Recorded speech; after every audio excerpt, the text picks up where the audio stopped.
Since the beginning of the 20th century, Westerners have been traveling to the East in search of spiritual wisdom.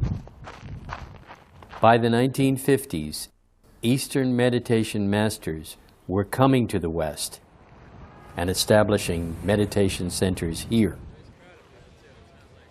This is the story of those journeys, East and West, towards refuge.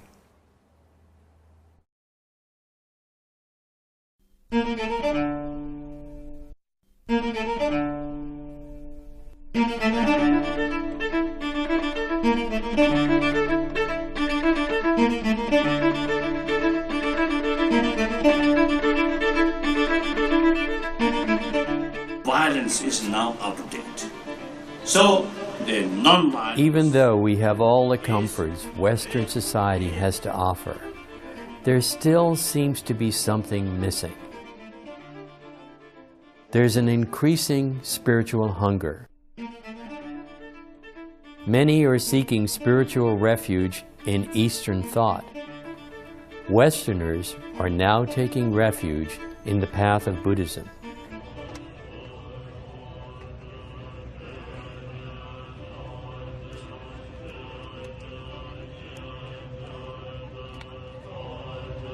Since the fall of Tibet, those who've achieved some spiritual level in the East are seeking economic and political refuge in the West. It's so difficult in the nature of man to deal with violence that, just even look at the world situation the way it is right now today. What's going to be happening in the next few days, who knows? It seems to be almost hopeless with the nature of man as to how to deal with violence or to suppress it and let compassion and tolerance and kindness take over. We've been involved too much with the trappings of religion, I think, rather than the actual word. And I think to a certain extent, Buddhism might give us an insight and almost a rebirth of the very essentials of what, for example, Christianity preaches.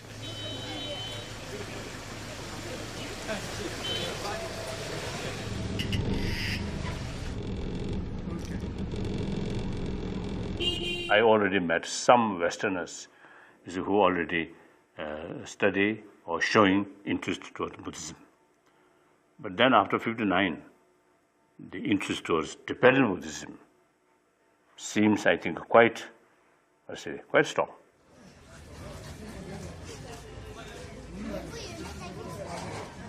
I think image of Tibet or Tibetan Buddhism. And the blood drinking or that kind of thing. And also those deities with sort of sex or like that.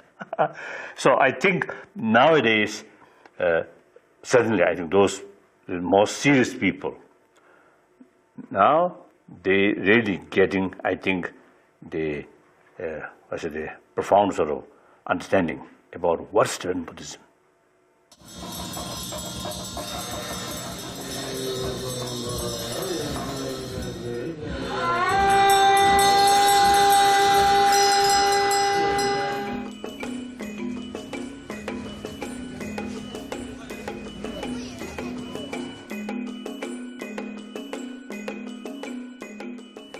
After the invasion of Tibet in 1959, the Dalai Lama went into exile in Dharamsala, India. In 1959, Suzuki Roshi came to San Francisco and set up the Zen Center in the Bay Area. The influential Chogyam Trungpa arrived in England in 1964. And in 1973 set up centers in Vermont and Colorado. Since then, interest in Buddhism has exploded. Many Hollywood celebrities now call themselves Buddhists. It's the hardest thing in the world to do, to be mindful, to be present, to be living your life right in the present. I can't do it. It's there's always the chatter about the past or always the chatter about the future. I think balance, moderation, balance, those words come to mind. You know, you're functioning in the world, you're doing, at the same time you're withdrawn and watching. Is there a spiritual side, number one? Does a spirit exist? You see. And if it does, then how does one express it? And how does one feed the spirit? You know, if it does exist. Not to have fun is never a Buddhist motivation. To have fun is actually the purpose of practicing the Dhamma. I mean, the enlightenment is the highest form of fun. I think there is a deepening understanding that a true spiritual path isn't necessarily going to solve your problems. Maybe it's going to bring up problems which one has up to now managed to outrun and not have to face. They say the teacher is like the finger that points at the moon. So you don't concentrate on the finger, you concentrate on the moon. And what is the moon? The moon is your own mind.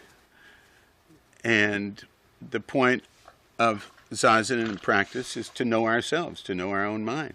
You have your own backgrounds, you have your own upbringing. So in that sense, I think we're coming to another new dimension of the teachings of the Buddha. And Buddha said, at times, the teachings must be flexible so that you can incorporate it. So I think it's coming.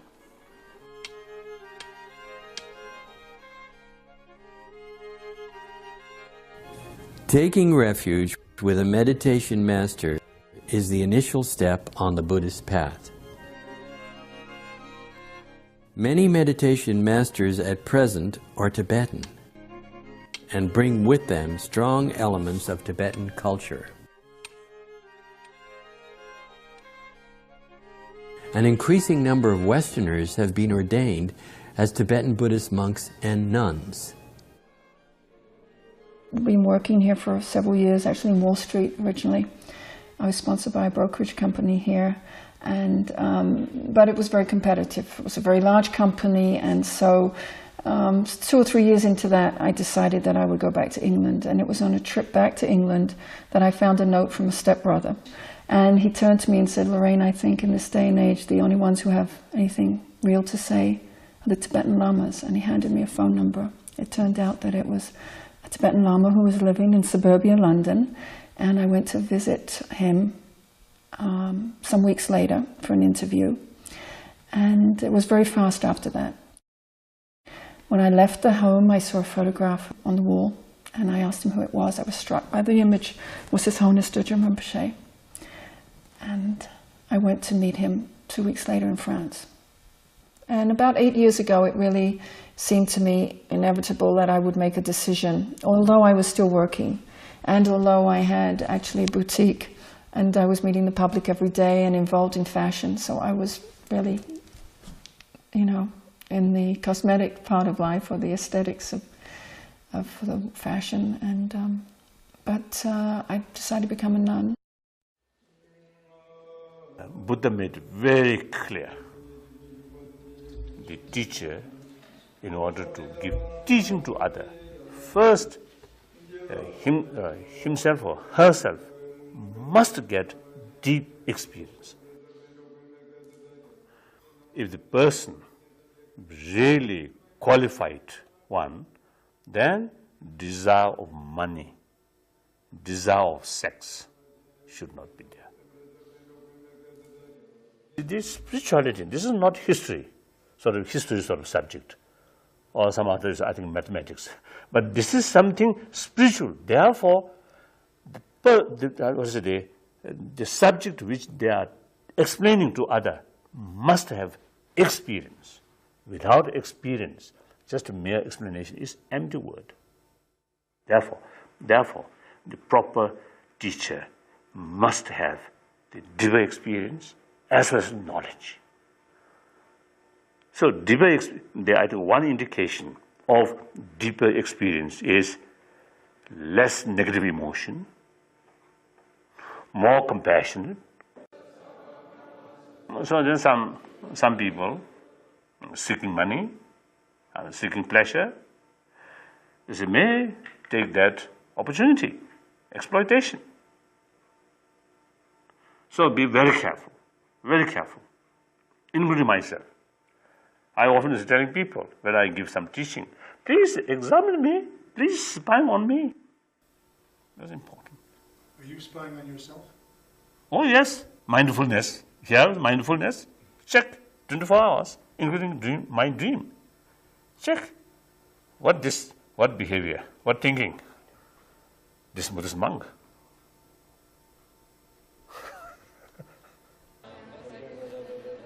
Buddhism emphasizes that one should examine carefully rather than follow on blind faith.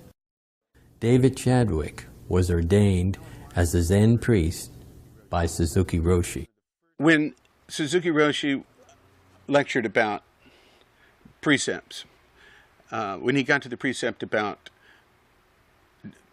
don't sell drugs or no, don't sell intoxicants, he sometimes would say this means don't sell Buddhism, because he seemed to be more concerned about his students' intoxication with the ideas around Buddhism and practice and enlightenment and all that than he was about their being carried away by drugs.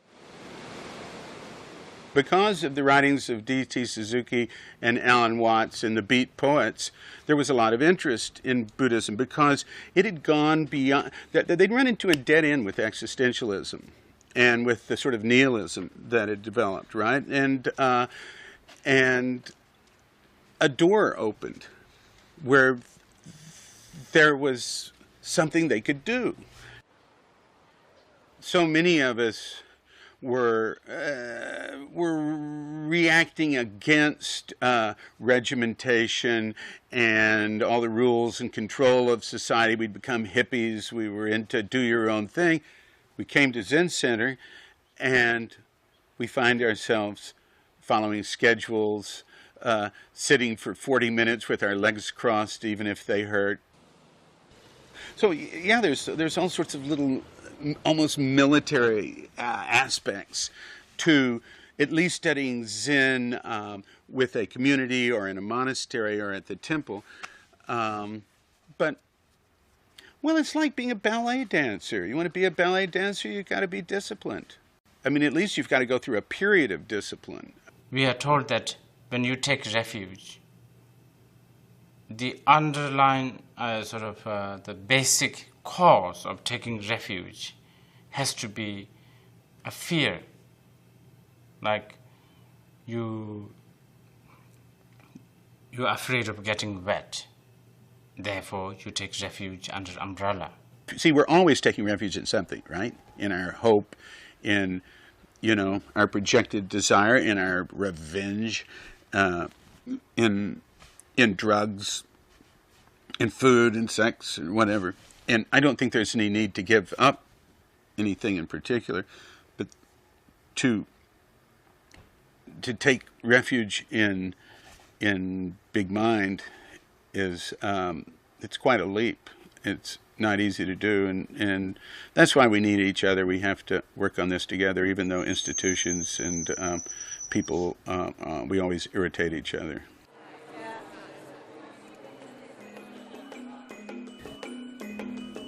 In these troubled times of heightened violence and war, Westerners are seeking a place to go in their mind that offers more spiritual comfort and a compassionate approach. The emphasis on self of the me generation may now be giving way to a more interdependent attitude.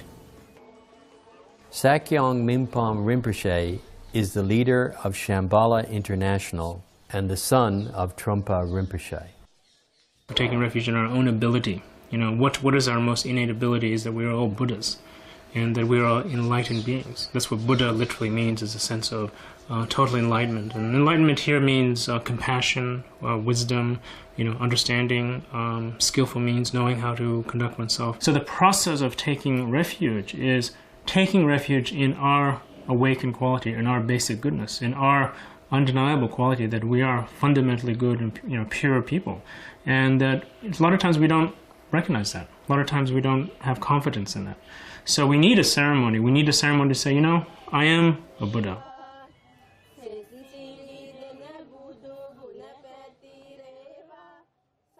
there's an old story when the Buddha was traveling and doing many different kinds of spiritual practices, and he became very emaciated because he stopped taking food, and he became very, very thin and basically fainted and passed out.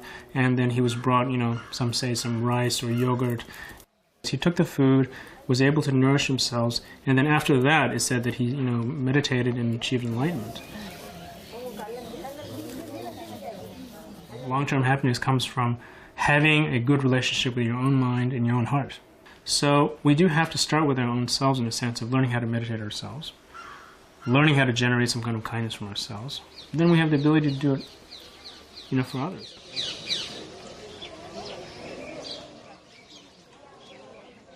I think Buddhist concept, not just the single-pointed meditation, that sometimes may bring stability, but not necessarily sharpening your mind. Mind, of course, firstly, quick reaction. Then second, the quality of sharp mind is penetrate. Not only the superficial, but more penetrate, deep down. And also the awareness, the consequences, so rapidly. Yes, this is so. But there are also repercussion. This may happen, that may happen. These are the, I think, quality of sharpness of mind. Today, people seem willing to explore areas that were previously dismissed as fantasy.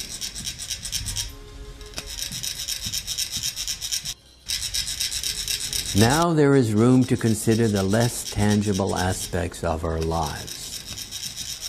Are we in search of a new set of beliefs? Are spiritual values changing? Are the secrets of spiritual realization as obtainable as the secrets of material success? Moderation and balance, at least for me, is working, but I need to feed this different compartments until I can balance them. When I never had great balance. I have to figure this out still. It's always been a problem in my life. It's a necessity, spiritual life. It's not a choice. It's like if I don't have it, I'm going to be depleted.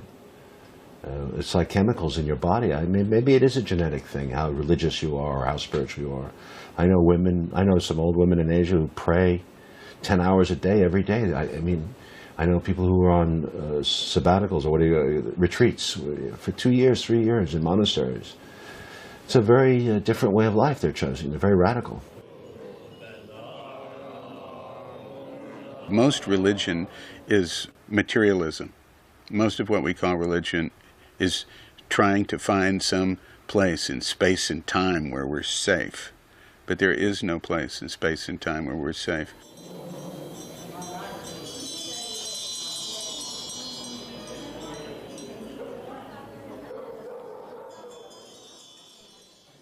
Philip Glass is a composer and a Buddhist.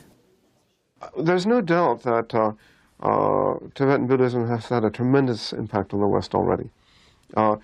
Buddhism generally has been coming to the West probably for the last 100 years.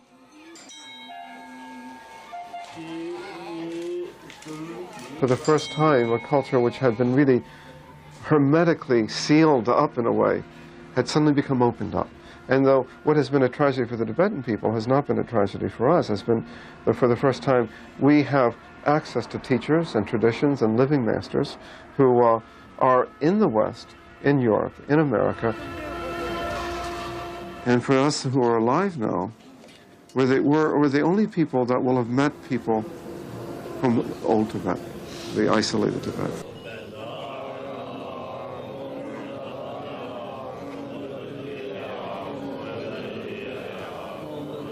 Nothing more definite than your own death, and that addresses the whole question of your impermanence. So these are ideas which in the West we almost always are in the process of denying.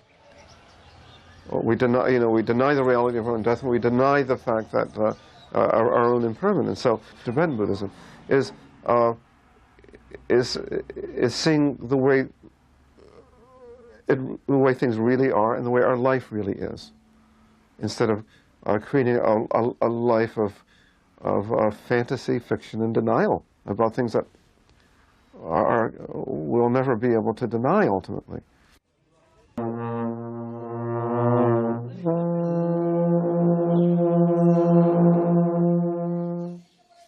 I'm attracted to it because I'm interested in ritual. Buddhist subject matter has always been fascinating to me because of the nature of the behavior of many of the Buddhists that I've seen, how they behave personally, and also behavior and the ritual of the religion itself. Not that I can understand everything that the ritual signifies. Many artists, filmmakers, and creative people are fascinated by what they've seen of Buddhism as it moves towards the West. Some of them have taken refuge as Buddhists. Others have produced major motion pictures about the life of the Dalai Lama and the concept of reincarnation and the fall of Tibet.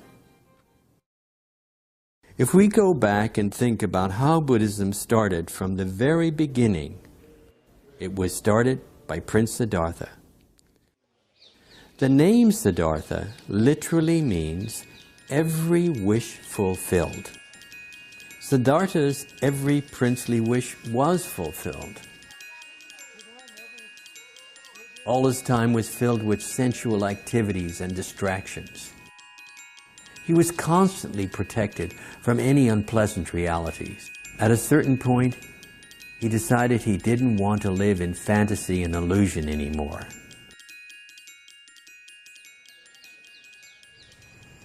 As the story goes, he wanted to see the world of reality. One day he left his palace and went out into the world. And he saw sickness, old age, and death for the first time. He was so moved by seeing the suffering that he decided it was necessary for him to completely awaken his mind and become enlightened. The word Buddha means awakened. Buddhists believe that all people have Buddha mind and can be enlightened. We could say that in the United States, at this moment in time, metaphorically, we are in Siddhartha's palace. We are at that point where we are continually having our egos supported. We have enormous opportunities for escapism and fantasy. This state of mind is often described as the God world. We have to go beyond happiness and unhappiness.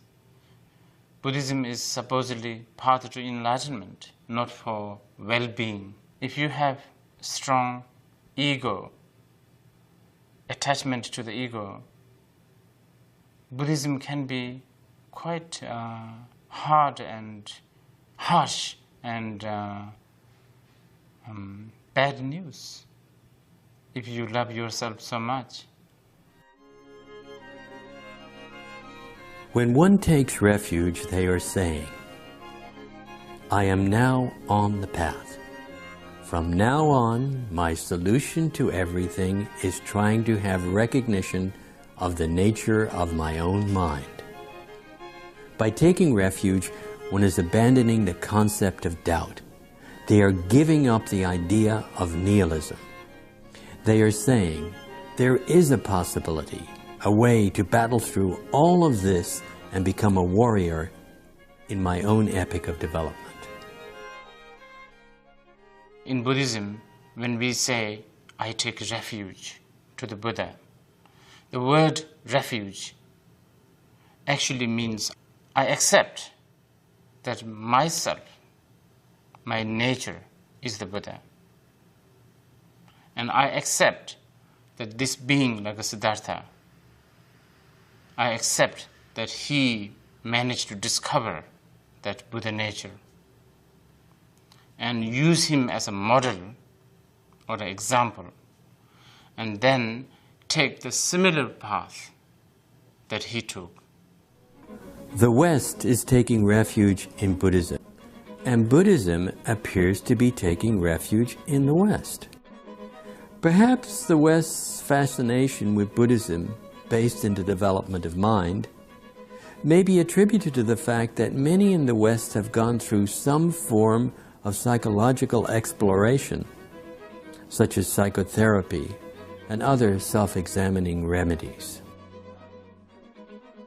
Zongzar Khyentse Rinpoche is an abbot of a monastery and director of the film The Cup.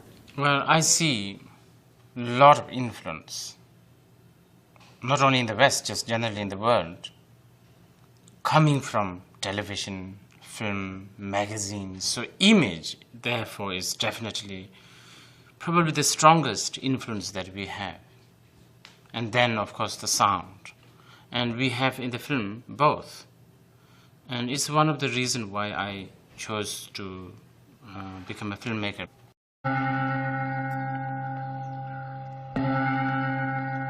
Why not become the influence instead of being influenced?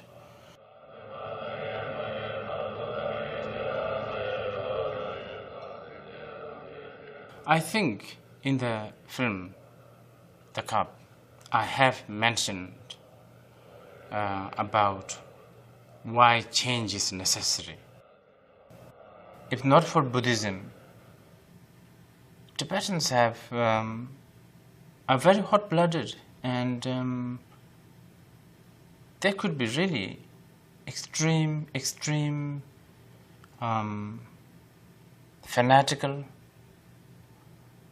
and very narrow-minded. Even after arrival of Buddhism, I still find they are quite narrow-minded. Traditional religions are now in a more cooperative mood than they have been for centuries. But there is considerable doubt amongst their followers that their gods are in close contact with the present human condition. Many mainstream religions are now encouraging various forms of meditation.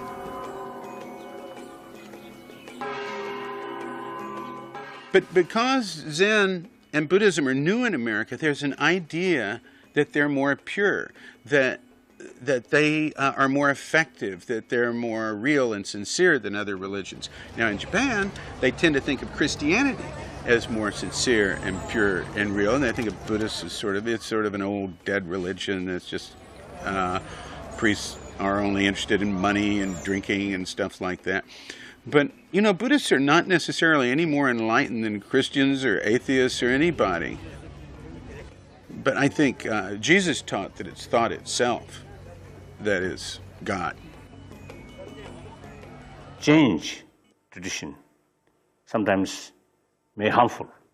So therefore, now in the field of religious faith, I feel Westerner, like United States or Europeans, generally the Christians, and then Jews, Judaism, and then some extent Muslim. So therefore, the people from this area, better to keep your own tradition. Not, I think, not follow to other tradition. Because sometimes it may create more confusion. Bernardo Bertolucci is the director of the film Little Buddha. The film explores the issues of reincarnation and how candidates are chosen as tokus, or incarnate lamas. One day I read about a boy, a Spanish boy, who has been recognized, a tulku. It's called Lama Ozel. So I called my friend Paolo, and we start to talk about that. And I'm very interested on the fact that a Western boy can be the reincarnation of maybe a great Lama, Tibetan Lama. Of course it is possible. But before everything, it was necessary, it was needed for me not only the authorization, but the blessing of His Holiness, the Dalai Lama. And he said, how do you call it? I said, if I can, I'd like to call it Little Buddha. And he starts to laugh and says, oh, we all have a little Buddha inside us. And he said, yes, it happened and it can happen. And he was incredible because he told me, you know, we have to be careful sometimes because sometimes this, finding this reincarnation is a ripoff. I said, what do you mean? He said, you know, maybe there is a monastery, very poor, which finds out that somebody quite rich in the valley is expecting a baby, so they get excited, said, oh, this baby will be a tulku, so we can get some money. And so he said, there has been a lot of speculation about tulkus, and so like he warned me very honestly about the fact that not every tulku which is found is a real thing. Power, money, sex, control, I mean, it's the same old story wherever you look. It's in Buddhism, it's in Christianity, Islam, Hinduism, you name it. It's in business, it's in anywhere you look. It's human nature. One of the problems in Tibetan Buddhism, because of you know, this tantric aspect, I mean, certain lamas use that and to seduce women into thinking that there's something special and that they're going to be tantric consorts. Annie Tenzin Palmo has spent 12 years meditating in a cave in India. She has also founded the first nunnery outside Tibet. Well, I mean, you see it, of course, in Buddhist magazines. Everybody's His Holiness or His Eminence nowadays, you know, and nobody just wants to be an ordinary Khenpo. They have to be a Khenchen, you know, a great Khenpo. And, of course, some lamas present themselves like they are the film stars. Right? In a traditional society, someone who was really going to become a practitioner, you know, you give it a lot of time. It takes, you're slow cooking, you're not on a microwave. And nowadays people expect, you know, to get instant realizations in a weekend tantra course. We undervalue ourselves continually by identifying with all the wrong things, by identifying with our gender and with our body and with our conceptual mind, with our memories and with our belief systems. This tremendous emphasis on being happy and being fulfilled, and that our fulfillment and happiness depends on things exterior to ourselves. So in the West, people have too many possessions. They've had endless relationships. And on the whole, most of it has not brought them much happiness. It's created more chaos, more confusion, which is why people feel this sense of unrest, this sense of depression, this sense of anxiety. So then they begin to think maybe the answer doesn't lie outside, maybe the answer lies within us. Tibetan lamas have seen the openness of the West towards them and their thirst for spiritual developments. The lamas have found a welcome refuge in this society.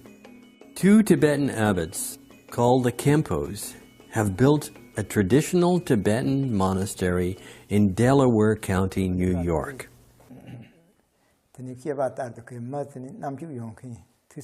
Definitely, we think, the Buddhism is finding good refuge in Western countries because the Western, as we said before, the Western, all the practitioners are quite educated and intellectual, and also they're looking something deeper meaning of their life and the meanings of the existing, and I think Buddhist is offering those answers or giving those answers, and therefore we think is finding good refuge in the West.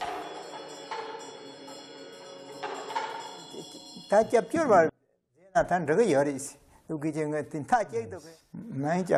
that, according to Buddhism, until you take the refuge, you're completely, maybe you're really refugee. You're relying to someone all the time and looking the solution all the time outside. But when you take the refuge, you become self-equipped and independent, and you freedom. You have every opportunity, every equipment to be yourself. Therefore, when you take refuge in the Buddhism, take refuge in the Buddha Dharma Sangha, you are in the freedom and you are independent. And then that's it. You can celebrate Independence Day that time. This country has the great right and great freedoms, so we definitely take the refuge to the freedom of the Americans, all the rights and independence. We like also all the modern technologies too, so in a way, those are great. Even though we don't know too much about those things, but we enjoy the television, we enjoy the telephone, we enjoy the computer, email, and all those things, the modern common and a fax machine. So we enjoy, definitely. But more than that, we really enjoy and appreciate, and we take refuge in the freedom that what the American offers, or this great country, or the Indian offer to us. America is a country that has been involved with freedoms of all sorts.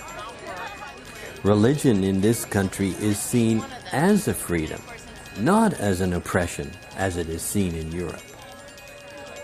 At this time, many people are getting involved with Buddhism. They are just beginning to learn the language. In Buddhism, the path is not a path that's laid out, that you say, oh, this is the path, I'm going to follow it. It's the hunter's path.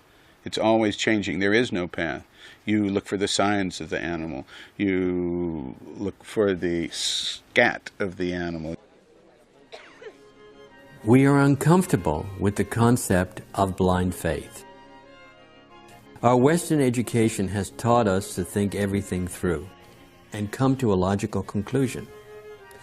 This logic leads us to seek a path that is less dogmatic and more open to individual needs. We need a way that has more freedom and choice, which is in line with the visions we have of ourselves as Westerners. His Holiness Shempen Dawa Rinpoche, son of His Holiness Dujum Rinpoche, has many centers in the East and West. You've got to dissolve the notion of the path itself. And the Buddha, who is Buddha? And what is Buddha? It's none other than our own enlightened awareness. We are all enlightened beings, except we're confused by our emotions. You see, there may be some people interested in the intrinsic kind of way of the mandalas are drawn, the way things are, ritual things are performed. There are certain people that are fascinated by that. You know, they see that as something glittering, something very attractive. But when they look really into it, and when they really get into it, and then they begin to say, oh, these are not important. These are things that has to be abandoned. Follow the path, which eventually becomes pathless. The time now where so many people are interested is a result of what has been laid by great teachers. It's their prayers and aspirations are being fulfilled now. So in the sense of it, I think we are now, my generation of teachers now, or lamas or whatever, we are learning how to communicate that to you all. So I think we are coming to another third level where Dharma will be according to your way of living, your way of thinking. Like Dharma becomes a everyday household word. I think that's going to come soon. Buddhism expresses the view that everything that exists is by nature mind. It is the mind in which all spiritual ideas are invented. When one takes refuge, they wish to enter the awakened state and to have full recognition of the nature of their mind. They take the path towards enlightenment. That's another thing about Buddhism that I found over the last few years, 10 years. It's been, you can't hide anything. You're bound to tell the truth, because whatever you hide is seen anyway, in some way. I don't know how, but it is. Oliver Stone, Oscar-winning film director and Buddhist. I don't like the word refuge. I know it's a holy word. I just don't like it. I don't think of it that way.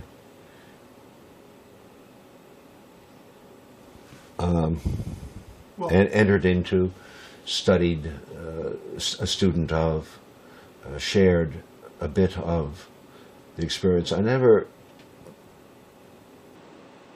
felt I wanted to become a member of a cult. And it does risk that at times in the West. I don't like the Western practices because they're cult-like. And also, frankly, slavishly devoted. I find that Westerners spend more time, almost an exaggerated amount of time, doing their self-torture or self-revelation or self-consciousness, whatever it is, but they change their lives too abruptly. And it doesn't seem right. It seems that life is more of a long-term river, and you have to navigate the streams a little bit slower. I responded to the Buddha's story because of his intelligence, because of his width of understanding. And then, of course, he has to find another road. He leaves his home. That's the beautiful story. It's a great story. And of all the savior stories, I believe, I like that one the best. I don't like the concept of coming down and getting nailed to a cross. I find it very brutal. And, I don't know that it's necessary but maybe there's an old feeling that blood is what does it. The West has had more respect for the blood myth than the East, probably. If you read Buddhism the way I read it, the beauty of it was a very intelligent philosophy. It wasn't a cult. It wasn't a religion. War is outdated. The Dalai Lama, Tibet's spiritual leader, is also Tibet's political leader. He has won the Nobel Peace Prize and has gained the popularity of a media star.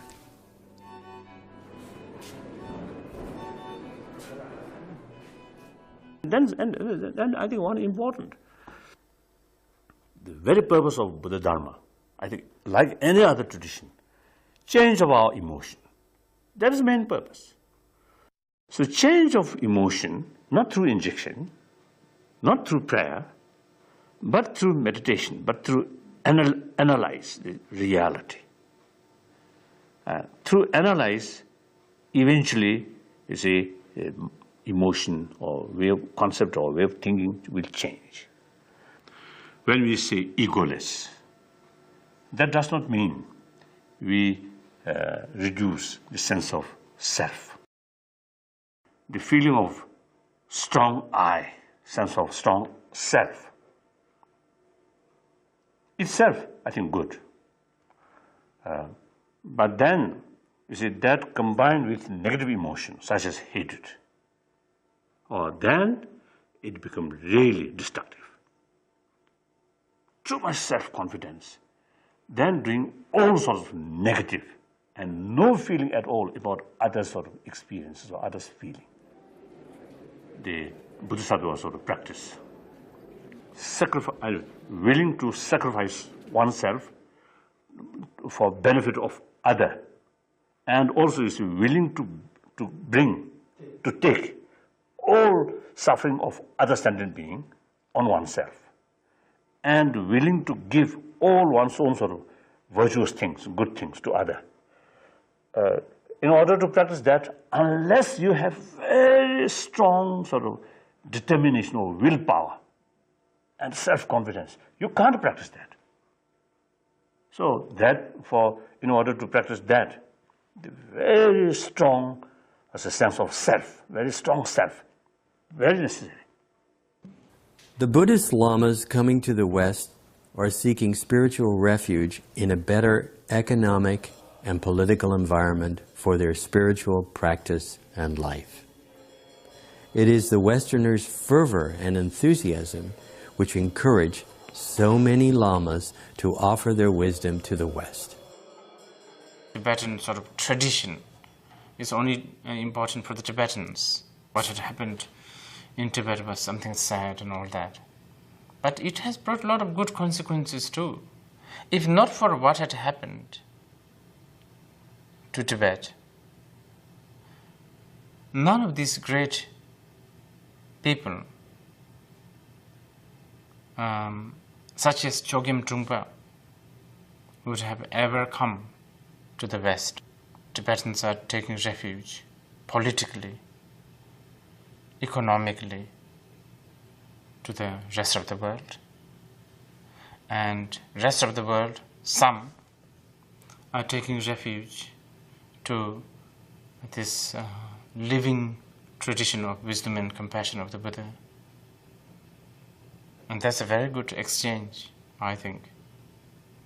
Out of material facility. Melissa Matheson wrote the script for the film Kunda about the life of the Dalai Lama. What is Buddhism about? And I've just gone from the big, elaborate, mysterious, fantastic picture of, Tibet on top of the mountain to what the people sitting in the room quietly are about. But you do see that this is about what's inside you, that it's about your inner sense of responsibility and kindness. And do you need to live in the highest place in the world on top of a mountain to practice it, to be it? No. You could be living in a jail with guys, throwing feces at you and have it. So Tibet will survive without Tibet. There is something very particularly attractive about the Tibetans to Westerners. And there is a dignity in these people that is, I think people hope it's a little contagious. And there's a joy because they are a joyful people, and there's laughing, and there's lack of self-consciousness, and there is an intrinsic happiness. And I think you see it. Everybody's a Buddha, everybody is been your mother, and so everybody's interrelated, and they have a belief in the interrelatedness, the interdependency of their experiences with one another. They don't quite get the way we live. They're kind of astounded at our bubbles, that we all live in these bubbles of anxiety, which they find terribly amusing and just don't understand why we don't see that it's all an illusion, so to speak, and we're very tense and dealing with our little moment-to-moment stuff. Coming back to Hollywood, even if it's the new trend, I see people kind of trying to trim down the excesses of their lives. And the more you trim down, when you keep trimming, you're just finally left with yourself. Tibet by nature was a hierarchical culture, and the West is a free and democratic culture. Now Westerners are realizing there is considerable difference between Buddhism and Tibetan culture. Lamas are also realizing that freedom here is an absolute right and an individual responsibility. If Buddhism is to succeed in the West, there can be little doubt that it will have to reflect attitudes of Western culture. You could take aspects of the religion to supplement your own, or even aspects of the religion to supplement your own ethics, your own way of thinking about society. Martin Scorsese directed Kundun, a film about the life of the Dalai Lama. I'm not Buddhist, so I don't really understand the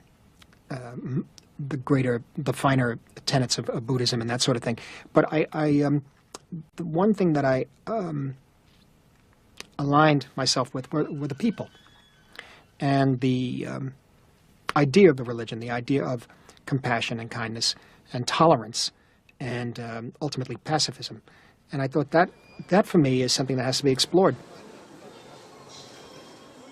Working with them created an atmosphere very much unlike any movie I've ever made. It was extremely difficult to shoot, but on the other hand, it was one of the greatest, vacation is the wrong word, but one of the greatest motion picture experiences I've ever had. It was like a retreat.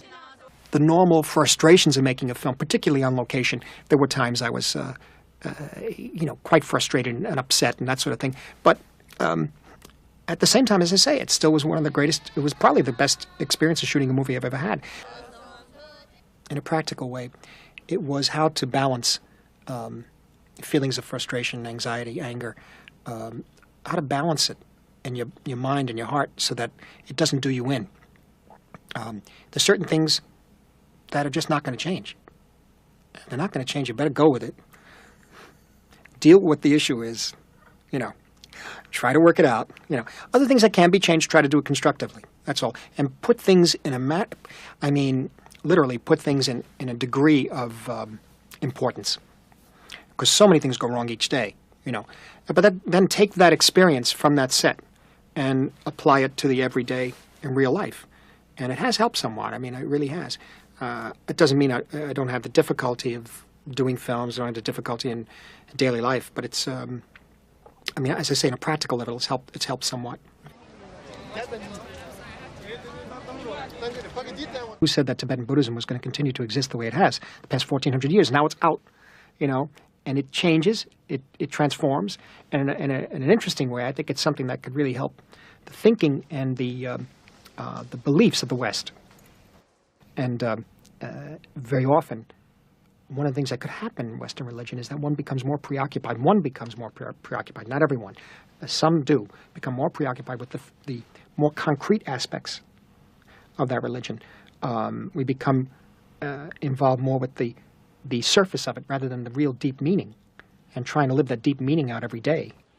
And so there's something that we've lost, I think, the sense of compassion, kindness, and the sense of tolerance. There's something about the way they move. There's something about the looks on their faces. And I think, as I've said many times, just know how they revere the world and know how they revere each other, and especially the Dalai Lama. The whole Buddhist path is about how to get beyond neurosis. It's not just telling you, don't be angry. It's showing you how you can work with your anger. And most people, they want the idea of bliss and peace and all that side of it, but they don't want the hard work which it takes. They're not thinking of the person right in front of them, their partners, their children, their parents, their colleagues at work, their employers or employees, the people they meet every day. This is the opportunity to practice. So seeing that most practitioners, the vast majority, have families, relationships, careers, a social life, and so forth, then the Dharma has to adapt itself to the kinds of lives of the practitioners and become relevant for their daily life. When the Buddha was walking this earth, he was, he didn't spend all his time sitting under a tree. He was, for 45 years, wandering around northern India, meeting with kings and courtesans, businessmen, warriors, and many, many different kinds of people. He didn't tell them all that they had to leave their homes and their families. If it was a king, he taught him how to be a good king. If it was a businessman, then he showed him how to use the family life as a way of practicing the Dharma. The simple image of the yogi in the cave hardly seems workable for those of us who have to go to work every day. Nevertheless, the Tibetans have already enriched our lives by encouraging us to improve the image we have of ourselves.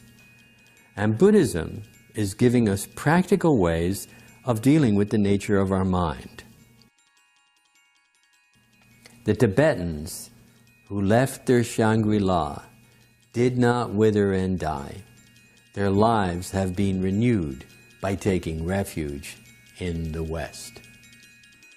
So some people may get some sort of impression and Dalai Lama have the healing power, so that in spite of the expenses sort of troubling come to here, then when he actually met me, nothing happened. Then the worst thing, some people might come here with belief that Dalai Lama have some miracle power. Just asked.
Rinpoche, is Buddhism taking hold in the West?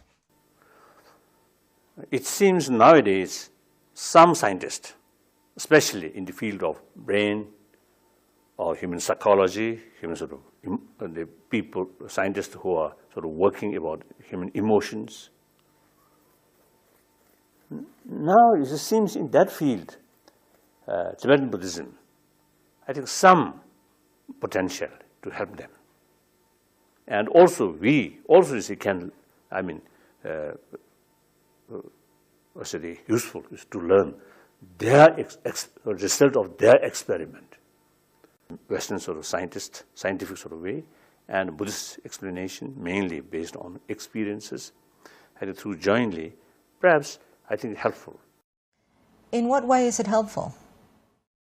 I think Buddhist theory, the theory of interdependency.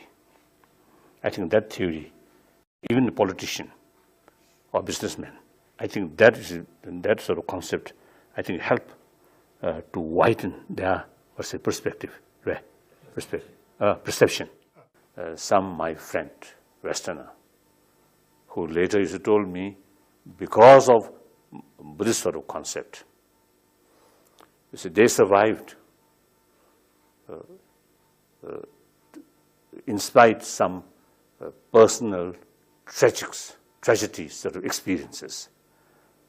Some of them, some told me, unless they have that kind of new sort of concept from the Buddhist sort of way of thinking, he or she is really passing through very, very difficult sort of period.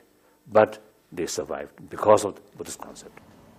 What about people in other religions? Certainly, remain as a Christian. But at the same time, take some Buddhist sort of concept of sort of, I think I feel one sort of the concept, the Buddhist concept, mother sentient being, all sentient being, not only human being, but all other sort of sentient being is considered something sacred, respect their life, concern their welfare. I think that's good. Do you mean people should not change their religion? You see, in early 60s, I have one Polish lady, one old Polish lady, who really helped a lot for Tibetan refugee, and eventually become a very sort of close friend. And then she originally a member of Theosophy. So she a lot of sort of attraction towards Buddhism. I think because through my sort of the personal sort of, I think, friendship. Then I think when she passed away, I think her age, I think 80s. So at the time of her sort of death, or just before his death, it seems in her mind some confusion. The Buddhist concept and concept of creator seems some sort of confusion. Has the movie Kundun about your escape from Tibet made Buddhism popular?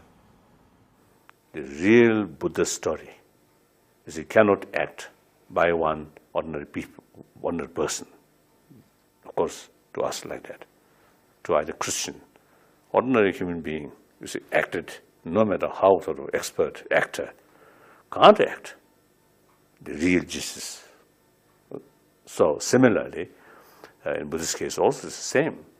However, you see, one good actor acted as a Buddha, and some story of his as a part of his life, certainly is useful to, to reach Buddha's, I think, basic message of Four Noble Truths to millions of other people.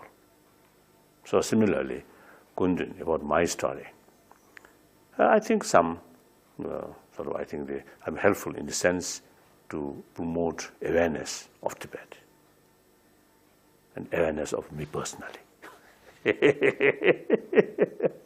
When I give this public talk, when you see there's a large number of people who came, then at the beginning I always make clear, if someone is come to here with great expectation, that's wrong. I have nothing to offer to you, nothing, except some of my experiences.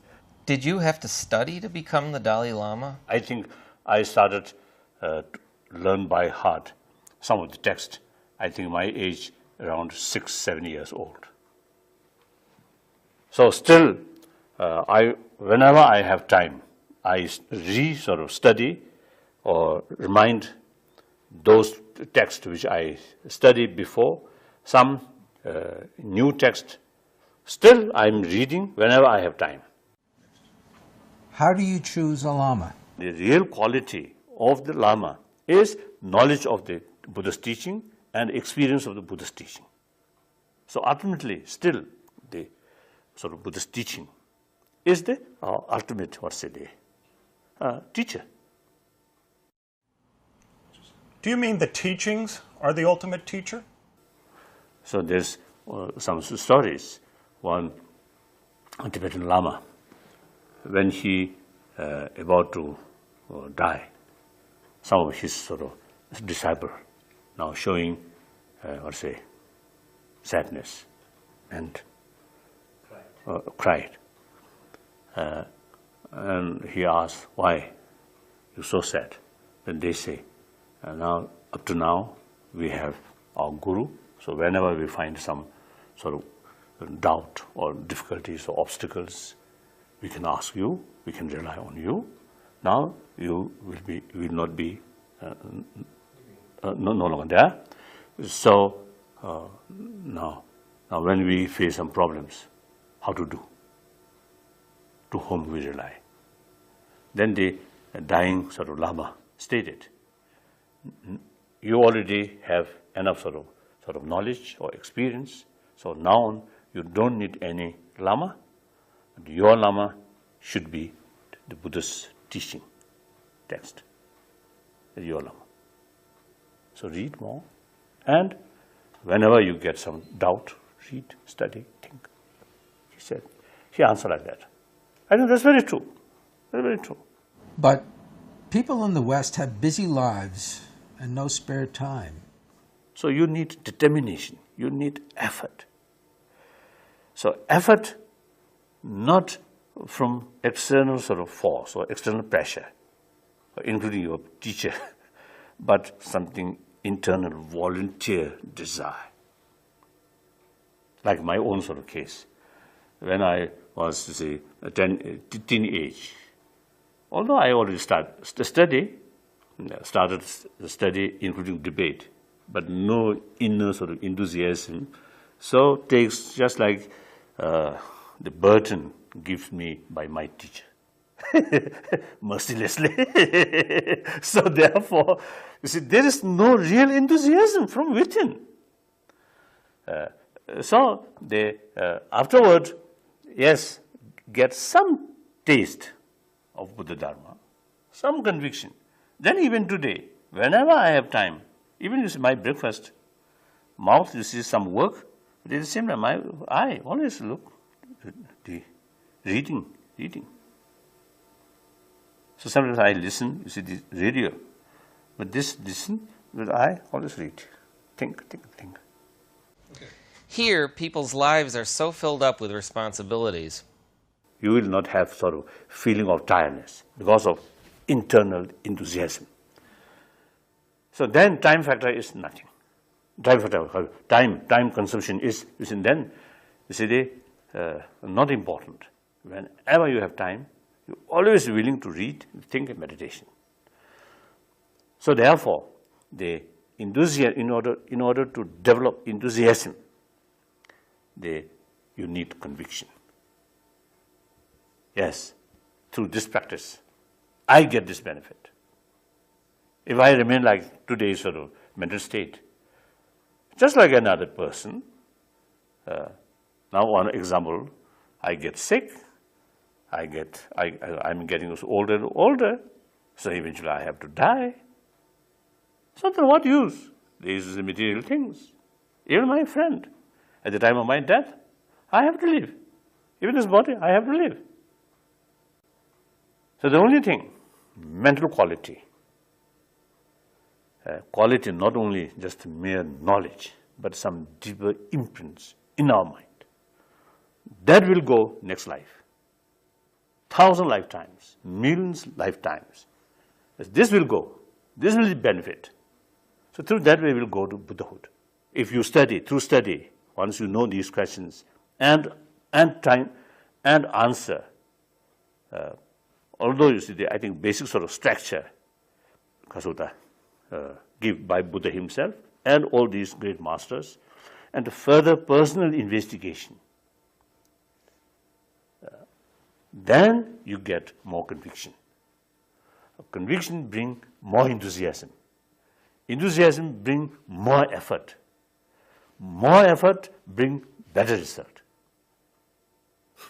So that's why, you see, they need, you see, study, knowledge. It's just a prayer.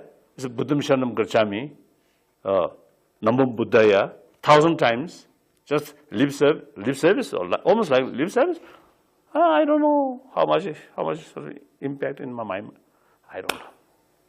Do you actually make an effort to create these imprints? Sort of inquiring as much as I can, some deeper imprints, positive imprints in my mind. So day and night, including in my dream, some sort of effort, some sort of desire is to accumulate some kind of deeper sort of experiences. So like that. So therefore, in order to develop conviction, you need a lot of sort of, what's a day? No. I think the awareness, the reality. Reality of our body, or our life, this life, or reality of samsara, we call samsara, cyclic existence, and reality of nirvana, whether nirvana is something real or not. It's that question, you see, bring the further investigation about nature of mind and nature of emotion. Whether emotion can eliminate or not. What part do the senses play? I think some proper sort of practitioner, I think they mainly, you see, the emphasis on the deeper mind. They don't care about the senses of senses, sensorial sort of thing. Including movies and television? To some people, I think the sensorial sort of power, very, very effective. Well, then, pictures, sounds, smell, I don't know. Smell and taste, I don't know. Otherwise, you see, the image or art in the form of picture or form of color, form of sound, I think really touch their deep insight. But some people may not that. I think one example, I think in the past, I think one under Milarepa, I don't think. I think he don't care what's sound, or picked, I don't think. He always used his deep sort of insight, not relying on sensorial, experiences, I don't think. I think, roughly speaking, may not be right, but my impression, I think in the ordinary people, or in some people, I think usually they always sort of, their mind go outside. So and there is for such people, I think through music, through some sort of visuals. Now, I think certain positive as well as negative sort of message, imprint, sometimes unconsciously. Is Buddhism okay for everyone? There are many different causes and conditions, and different sort of different background. So accordingly, we need some kind of approach. We can't sort of treat them same way. They look on the surface, yes, some mental disturbance there. Then one method for all, wrong, I think. Is there one true faith? Like, I think, body, or immune system, the person's mental sort of structure, some are quite sort of, strong, some are weak. So accordingly, we need different method. So variety of people. So need variety of method. Therefore, I always telling people, we need variety of religion, variety of philosophy, because of that fact. No matter how Buddhism is sophisticated, cannot satisfy variety of people. So we need variety of religion. Why is there so much more violence and unhappiness now? Modern technology and human sophisticated mind or smart brain, just a mere sort of smart brain, these two combine without proper warm heart or proper sort of motivation, or modern technology, human intelligence, guided by negative emotion, then immense destructions. So that, to me, that also is one, I think, clear sort of confirmation that we need more effort to increase compassion, sense of caring, a sense of, I think, the awareness, entire humanity as a member of one human family. I think that's very important. What is the meaning of mindfulness? Sharpening your mind, at the same time, because of basically your sort of attitude, you still remain very calm. I think that we need.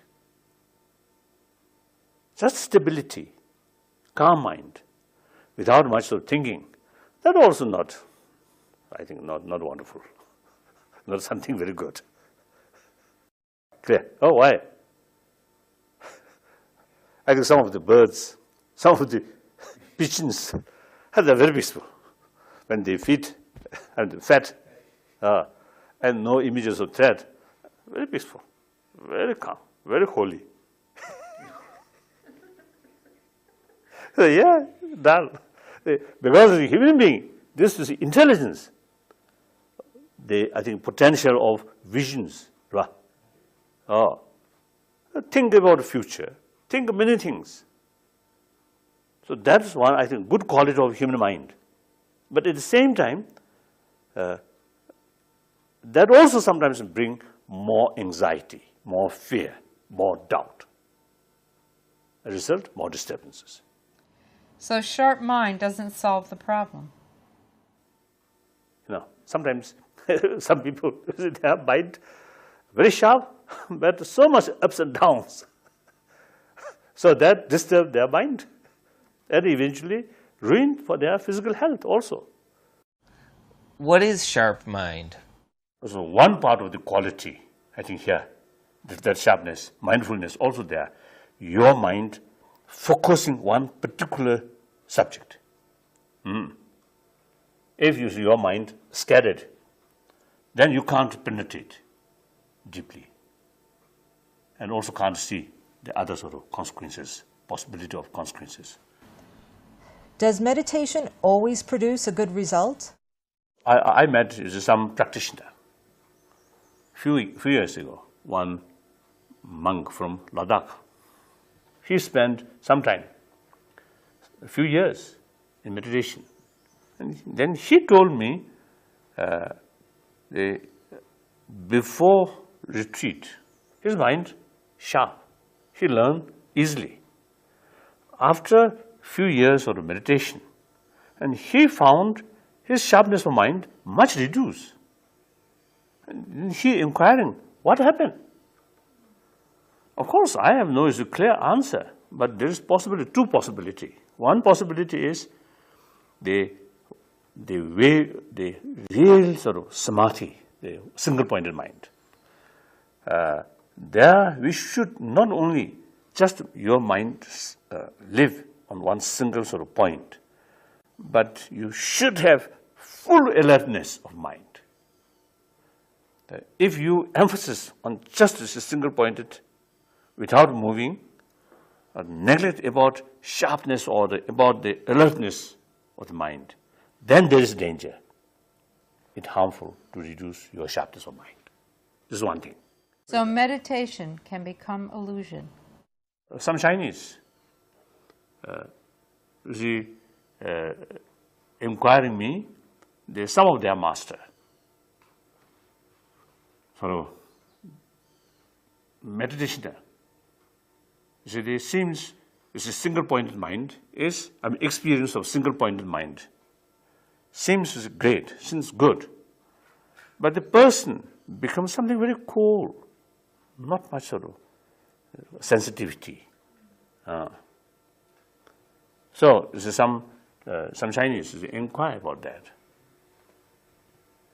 Then again, I told two possibilities. One, again, is a similar thing as I mentioned earlier. The second, the interpretation of emptiness. If go wrongs, then that also happen. Yes, all are just sort of illusion, just mirage, no real one. So, because of that wrong conception, then feeling reduce. Is it different with the tantric practices? In tantric practice, now some method, you see, to reduce or to withdraw you see, the grosser level of inner energy with that in a grosser level of mind through some technique. You see the press these veins. So unless proper guidance, you may die. You may get a heart attack. So there is dangerous. Danger is also there. What is emptiness? According to some Buddhist school thought, they say the ultimate nature of that mental state, complete purified of mind, that very nature is emptiness. Therefore, in order to experience that kind of emptiness, you should meditate on emptiness.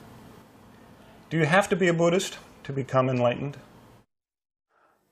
Now, the enlightenment, according to Buddhism, is in the definition of enlightenment according to Buddhism. That kind of enlightenment achieved, I think, should be Buddhist. But then enlightenment, some other sort of as an interpretation, according to Christianity, according to Muslim, according to Hinduism. So when you say enlightenment, there are different sort of interpretation, different meaning.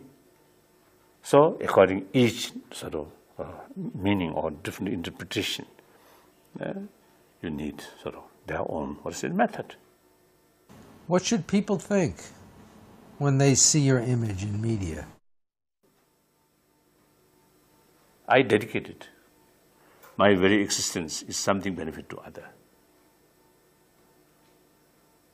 One time in Germany, after my teaching, among some questions, I think one lady, I think a little disturbance her mind. So she expressed in her questions whether permissible she considered me something close friend to her. Then I answered, whatever way you get some immediate sort of benefit, you can take, no problem. So because, the one part of I think, practice of the Bodhisattva was, wow, oneself is nothing, but something, the possession of other. Okay? So whatever way, some uses even if you use my physical, as, of course, as a Dalai Lama, I think it will never happen. But theoretically, if one day I become a slave for some benefit to someone, yes, that's my duty to serve, to work, because I dedicated my whole sort of body, speech, mind to this end being. That's my prayer. Well, not something which is special to me. All the people who take Bodhisattva vow should practice that.